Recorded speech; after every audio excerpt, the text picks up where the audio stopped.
Well, this sucks. The inflation numbers, it's not a bright way to put a spin on this. You know what they are by now. It's the end of the day. 9.1%, worse than 41 years.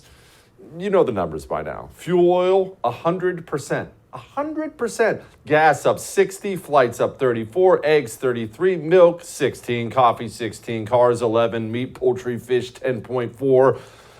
All while hourly earnings are down 3.6. And it is funny that we do have inflation because, gosh, I distinctly remember really, really smart people like Janet Yellen and Jerome Powell, all these Ivy League degrees. They were saying things to us like this.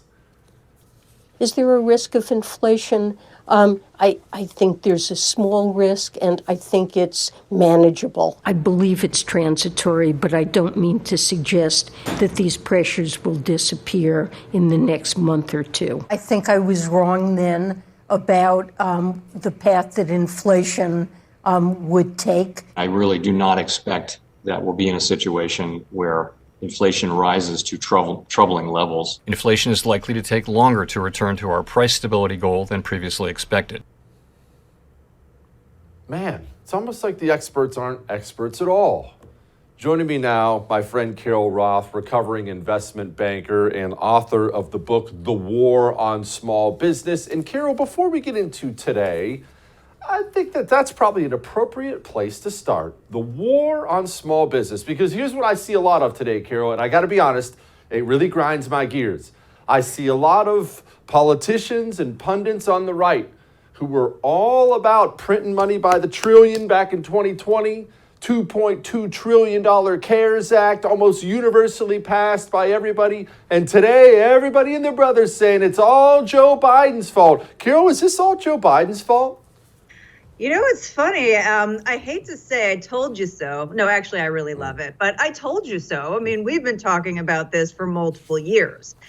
This started with the idea, as we've talked about before, that you could somehow power cycle an economy like you were power cycling a modem, and that wouldn't have any issue, that the Fed could just do emergency support even when the markets were hitting record highs, that Donnie dollars were going to somehow not be something that you would eventually have to pay for. So all of this was really started before Biden got into office. What he did is he came in and poured fuel on the fire, no pun intended, with his wonderful policy decisions. So there was an opportunity to correct course, and we still would have had some elevated level of inflation, but it would be a lot more manageable than it was today. But of course, he had to put his mark on things. He did not roll back anything that the Fed was doing. And now we've got this horrendous scenario that was not only entirely preventable,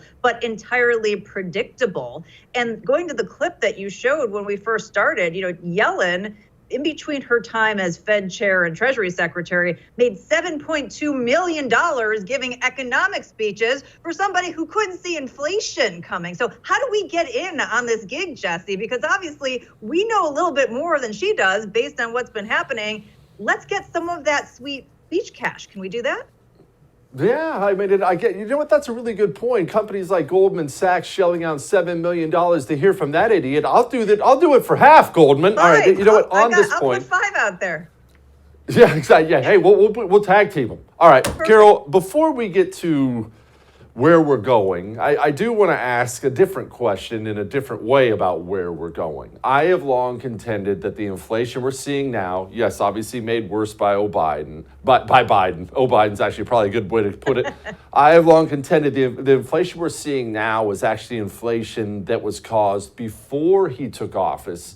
And because he got in and made everything worse, we actually haven't really seen Biden's inflation yet, and that's still to come. I know that's a little dark, a little cynical, but am I wrong? So I guess it depends how you're calculating it. When we look at the inflation numbers, they're based on a year-over-year increase. So anything that we've had in the past is already sort of baked in. And so, yes, you may in the future have Biden's inflation, and it may be a lower top line year-over-year increase that we're seeing now, but that is on top of all of the inflation that we've already been seeing for well over a year now. So from that perspective, yeah, I mean, that none of this is going away. We have a supply constrained economy. We are constrained from a labor standpoint. We are constrained from an energy standpoint. We are constrained from a housing standpoint. We are constrained from a food standpoint. We are constrained from an other commodities standpoint.